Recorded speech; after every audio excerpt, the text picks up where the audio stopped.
Hi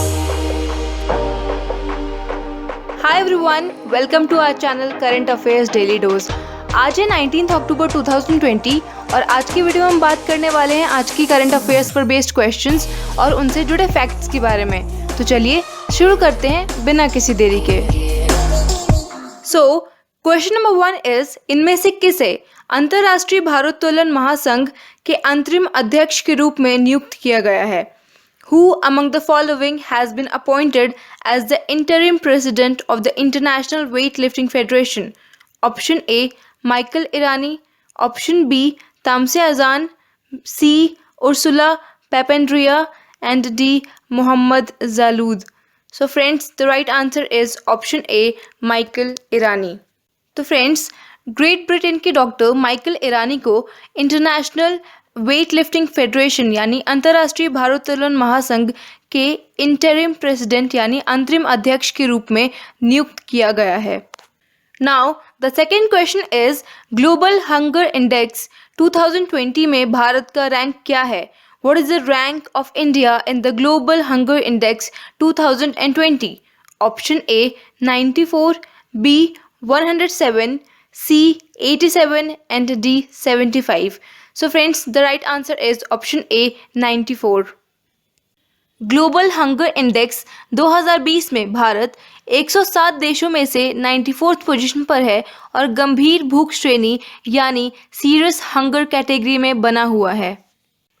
now the third question of the day is, हाल ही में 2020 wildlife photographer of the year award जीतने वाली पहली महिला कौन बनी है? Who has recently become the first ever Indian woman to win the 2020 Wildlife Photographer of the Year award? Option A, Radhika Ramasamy. B, Sunitara Purwala. C, Dayanata Singh. And D, Aishwarya Sridhar. So friends, the right answer is option D, Aishwarya Sridhar. Mumbai की रहने वाली 23 साल की Aishwarya Sridhar 2020 wildlife photographer of the year का award जीतने वाली पहली भारतीय महिला बन गई हैं और ये इस प्रेस्टिजियस अवार्ड का 56th ईयर है। और 23 वर्षीय श्रीधर की तस्वीर लाइट्स ऑफ पैशन टॉपिक से राष्ट्रीय इतिहास संग्रहालय यानी नेशनल हिस्ट्री म्यूजियम द्वारा आयोजित अवार्ड शो में प्रतिष्ठित खिताब हासिल किया। Now the fourth question is, RBI कितनी राशि के लिए राज्य विकास ऋण में पहली बार ओपन मार्केट ऑपरेशंस आयोजित करेगा? RBI will conduct the first ever open market operations in state developments loan for how much amount? Option A 15,000 crores, B 10,000 crores, C 12,000 crores and D 20,000 crores. So friends, the right answer is option B 10,000 crores.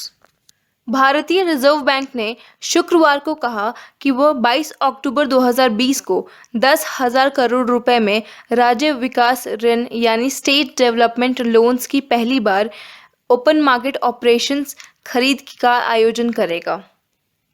Now question number 5 is, New Zealand के प्रधानमंत्री का नाम बताएं जो हाल ही में संसदीय चुनाव में दूसरी बार चुने गए हैं। Name the prime minister of New Zealand who has been elected for a second term in the parliamentary election recently. Option A, Jacinda Ardern. B, Justin Trudeau.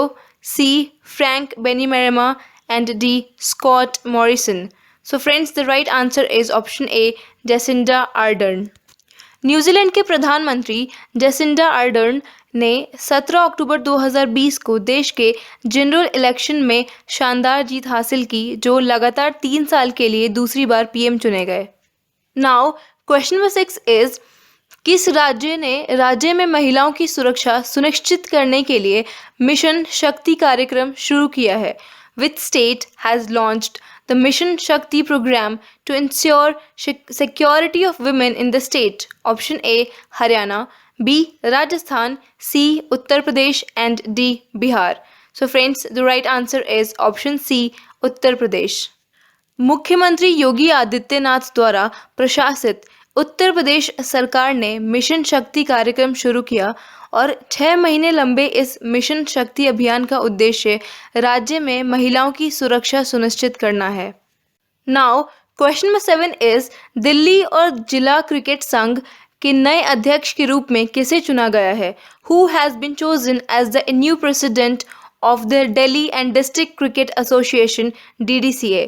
Option A Rajan Manchanda, B Vinod Tihara, C Renu Khanna and D Rohan Jaitley. So friends, the right answer is option D, Rohan Jetli. Former finance minister Arun Jaitley के 31 वर्षीय बेटे रोहन जेटली को दिल्ली और district cricket association के नए अध्यक्ष के रूप में चुना गया है और रोहन को 30 जून 2021 तक इस पद पर बने रहने की उम्मीद है. Now question number 8 is belonging की लड़ाई यानी द बैटल ऑफ बिलोंगिंग के पुस्तक के लेखक कौन है? Who is the author of the book the battle of belonging? Option A Shashi Tharoor, B Subramanian Swamy, C Sachin Pilot and D P Chidambaram. So friends, the right answer is option A Shashi Tharoor. Renowned author and politician Shashi Tharoor की लिखी book the battle of belonging नवंबर 2020 में release होने वाली है. Now question number 9 is UNESCO में भारत के अगले राजदूत के रूप में किसे चुना गया है?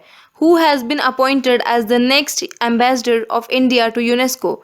Option A Indramani Pandey, B Brajendra Navnit, C Harshvardhan Shringla and D Vishal V Sharma.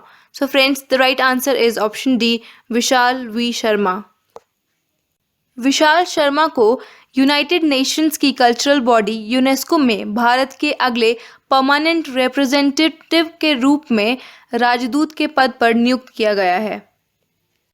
Now question number 10 is Bharat की पहली स्वदेशी सतह से सतह पर रणनीतिक मिसाइल का नाम बताएं जिसे DRDO द्वारा विकसित किया गया है. Name the India's first indigenous surface to surface strategic missile which has been developed by DRDO. Option A Akash 2, B Agni 2, C Prithvi 2 and D Gagan 2. So friends, the right answer is option C Prithvi 2. Now question number 11 is Umar Gul ने cricket से सभी प्रारूपों से अपनी सेवानिवृत्ति की घोषणा की है और वह किस देश के खिलाड़ी थे? Umar Gul has announced his retirement from all forms of cricket. He played for which country? Option A Afghanistan, B Pakistan, C South Africa and D Zimbabwe. So friends, the right answer is option B Pakistan. Pakistani fast bowler Umar Gul ने घोषणा की है कि वो चल रहे national T20 cup की समाप्ति के बाद सभी प्रकार के क्रिकेट से संन्यास ले लेंगे जो कि 18 अक्टूबर 2020 को समाप्त होगा. Now question number 12 is my town my pride एक राज्यव्यापी अभियान है जिसके तहत सरकार शहरी क्षेत्रों में दरवाजे पर शासन प्रदान करती है. My town my pride is a state wide campaign launched by which government to provide governance at the door step in urban areas? Option A Arunachal Pradesh, B Jammu and Kashmir, C Assam and D Delhi. So friends, the right answer is option B Jammu and Kashmir. Jammu और कश्मीर में lieutenant governor Manoj Sinha ने शहरी क्षेत्रों में शासन प्रदान करने के लिए माई टाउन माई प्राइड नामक एक पहल की घोषणा की है. Now question number 13 is Pradeep Ghosh जिनका हाल ही में निधन हो गया उनका पेशा क्या था? What was the profession of Pradeep Ghosh who has passed away recently? Option A खेल पत्रकार, स्पोर्ट्स जर्नलिस्ट, B फिल्म निर्माता, फिल्म मेकर, C अर्थशास्त्री, economist and D vocal artist. So friends, the right answer is option D vocal artist. Famous Bengali अभिभाषक प्रदीप घोष का कोलकाता में उनके घर पर निधन हो गया और उनके मृत्यु के बाद एक स्वैब टेस्ट में उनकी कोरोना रिपोर्ट पॉजिटिव आई थी और वो 78 ईयर्स के थे. नाउ क्वेश्चन नंबर 14 इज अंतर्राष्ट्रीय भारोत्तोलन महासंघ IWF का मुख्यालय कहाँ स्थित है? Where is the headquarter of the international weight lifting federation located? Option A Budapest Hungary, B New York United States, C London United Kingdom and D Monaco. So friends, the right answer is option A Budapest Hungary. Now last question of the day is भारतीय bank संघ ने 2020-21 सत्र के लिए नए अध्यक्ष के रूप में किसे नियुक्त किया है? Who has been appointed by the Indian Banks Association as the new chairman for 2020-21 session? Option A Dinesh Kumar Khara, B Rajkiran Rai ji, C Rajneesh Kumar, and D S.R. Meher. So friends, the right answer is option B Rajkiran Rai ji. तो दोस्तों, union bank of India के प्रबंध निदेशक यानी managing director और CEO Rajkiran Rai ji को 2020-21 के लिए इंडियन बैंक्स एसोसिएशन के अध्यक्ष के रूप में चुना गया है। तो फ्रेंड्स, आपको ये वीडियो कैसी लगी हमें कमेंट करके ज़रूर बताएं and give us a thumbs up if you like this video and do share and subscribe for getting more content like this. Thank you.